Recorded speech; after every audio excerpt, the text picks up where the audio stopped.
Well, let's take a look at these stories in a bit more detail. Joining me to do that is Albie Amankona, political commentator. Albie, good morning. Good morning, Rosie. It is a very difficult balance. I mean, it's really important in this country that we have freedom of speech, freedom to protest. But as we have seen over the weekend, clearly, sometimes that can be inappropriate and grotesque. What do you make of the sort of anger that we've seen from the Home Secretary?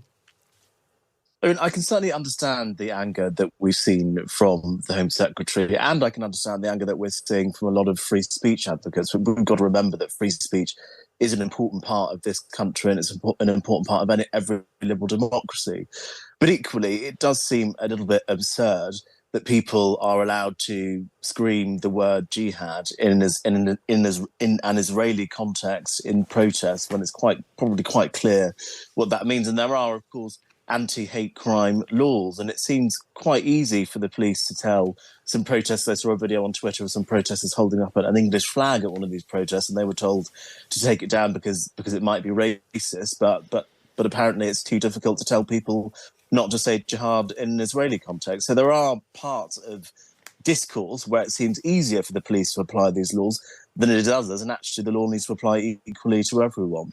It seems to be that there are sort of caveats as to how you can use these laws. I mean, what's sort of the best case outcome that could come from this meeting that Suella has with Sir Mark Rowley later? Ultimately, it's difficult to see what can actually be done because, as one of the contributors to this article says, Nazir Afzal, the word jihad means different things to different people. He said in a personal context, to him, it could mean personal struggle. But then when it's being shouted at a pro-Palestine rally, when there's a war between Israel and Palestine happening, obviously it probably means something different. So words mean different things to different people, and we can't start policing the words that people say. I said jihad several times on this radio show.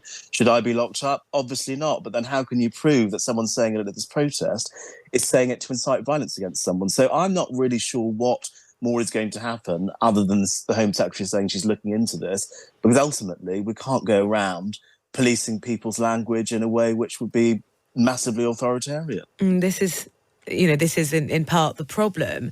Are you nervous about how the conversation around this issue and the demonstrations, how they've sort of taken shape over the last few days?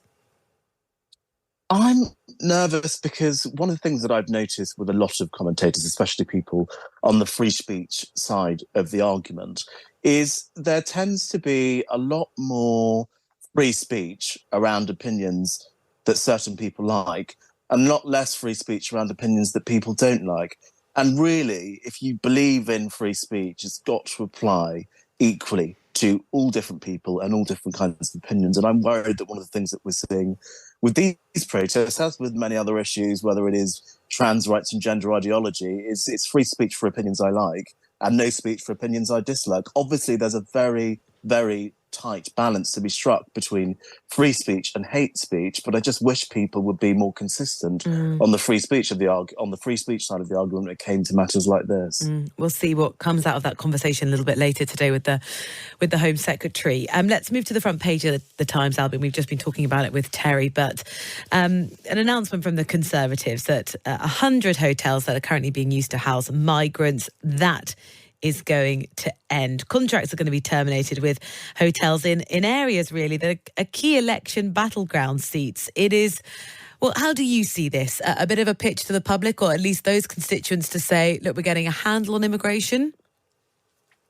Well, it's electioneering. I don't really think this is very much to do with actually getting a hand on immigration. As you mentioned before, this front page story on the Times is about this happening in battleground constituencies that the Conservatives need to win in the next general election in order to stay in power. It's also quite similar to what we saw with the axing of HS2 and the announcements for Network North. A lot of those announcements just so happen to be in constituencies that the Conservatives needed to keep blue. And that is something which governments are able to do. It's one of the good things about being in government. You can direct money, funding, action to parts of the country which you need to stay a certain colour in order for you to stay in power after the next general election, after the awful by-election results that we saw in Mid Bedfordshire and Tamworth and Villages last week. the Tories are probably going to be doing more and more of this. So I don't really think this is actually to do with solving a real problem that people have.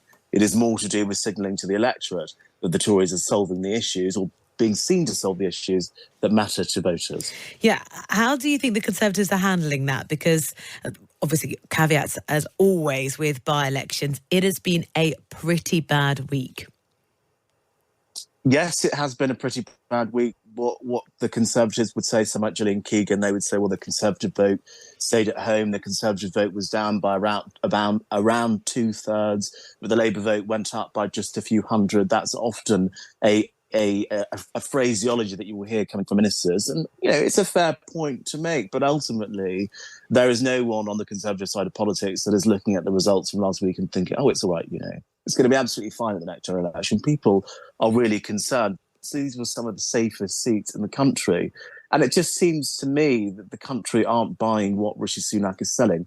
So really, he's going to have to find an offer to the public, and also Conservative voters, people who voted Conservative at the last general election in 2019, to get them back out and voting. Because ultimately, if the turnout was the same level as the last general election and the same number of people came out to vote for us at the last general election, those seats would still be blue. When do you want there to be an election, Albie? If you were sort of in Conservative HQ thinking when's going to be best for us, now, as late as possible?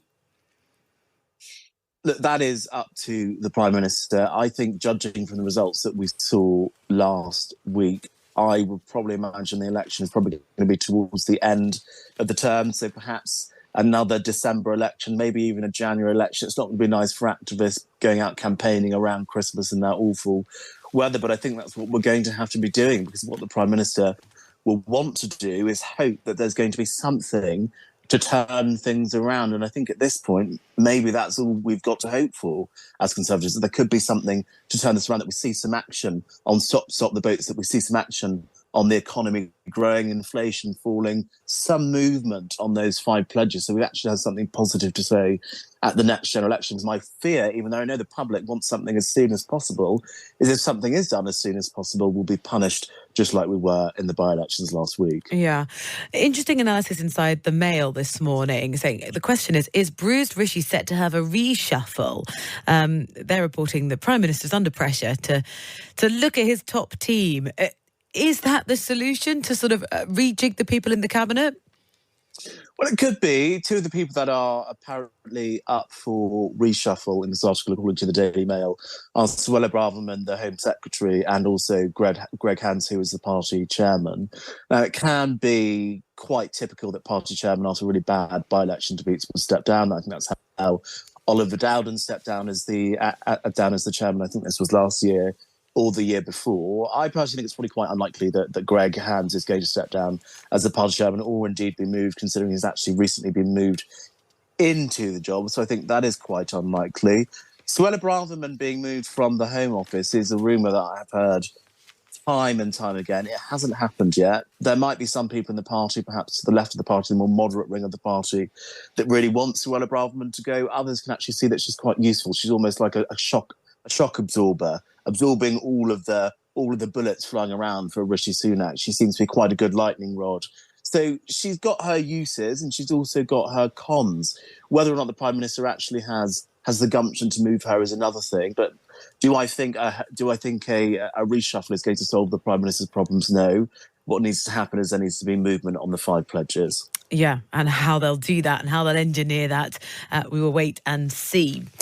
Different story away from, well, it's sort of to do with politics. Inside the Times, there's absolutely a tragic story. This lady, Wendy Cousins, she's passed away, convicted of post office fraud that, you know how this headline is going to end, that she did not commit. It is absolutely scandalous how long it has taken, Albie, for these people to have their names cleared properly and for justice to be properly administered.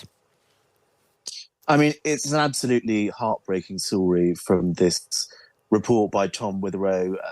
This lady, Wendy Cousins, was part of the awful scandal that happened with the Post Office Horizons IT scandal, which I believe has been going on since the late 90s and only just got figured out there was something going terribly wrong in 2015, leading to many, many people being convicted of fraud, of theft. I'm not sure if anyone actually spent any time in jail, but they certainly had sentences, people trying to take their own lives, really ruining and blighting the lives of not just the people who were convicted, but their families, of course. And there's a really sad story about Wendy Cousins, who was caught up in the scandal, and she pled guilty on the advice of her lawyers because she didn't want to go to prison. And then when this was appealed in 2021, the court decided that Horizon was not the main reason or the sole reason for why she was convicted. So actually, the conviction was upheld and the appeal was unsuccessful. And if she did not commit the crime, then she died before she was ever found innocent, which is tragic. Yeah, she initially pleaded not guilty, and her defence team sort of rejected that, the records alleged to have come from the Horizon computer system. It's just so complicated and so torturous for all these families involved, and particularly for this family, Wendy Cousins, trying to overturn that conviction, and she's passed away before that's been possible. There's many more details inside the papers if you're interested in finding out more. Final story, Albie, inside The Guardian, there is analysis of this potential pitch. Social prescribing could be given for the young to prevent mental health problems. What do we mean by social prescribing, and do you think it would be a good idea? So a social prescription is essentially where things such as bus fares to go and do activities are prescribed to younger people. I imagine this could be done for anyone. I don't think it necessarily needs to be a younger person, but basically, instead of being prescribed drugs so that you can get better, medicines and those sorts of things, we generally think about prescriptions as being. Social prescriptions are more like things like bus fares to go and do something which you might enjoy, or it might be a gym subscription if you're overweight, something like this. And in this report by Rachel Hall in The Guardian, they seem to think that for every pound spent helping young people access activities and support in the community through social prescriptions could bring £1.80 worth of long-term benefits, and this is calculated by the charity Bernardo's. Now, I always am a little bit sceptical of where these figures come from. For every single scheme that a charity comes up with or think tank comes up with, they always come up with these numbers. If we spend X amount, we'll get Y amount in the future, and it's normally, quite a lot more in the future. So I'm always a bit sceptical of how these figures are put together. But ultimately, if these figures are correct, this probably sounds like a good idea, because what they're saying is this could actually reduce NHS waiting lists by something like between 2.5 to 3%. Now, look, that's not a lot in percentage terms, but if we think that the waiting lists are affecting millions of people, 2.5 or 3% could really help thousands of people get their care quicker, whilst also solving the problems that these young people have in the first place. So potentially a very good idea. Albie, thank you so much. Albie Amankona, political commentator, co-founder of Conservatives Against Racism, talking me through the big stories of the day. It's been a pleasure to have your company.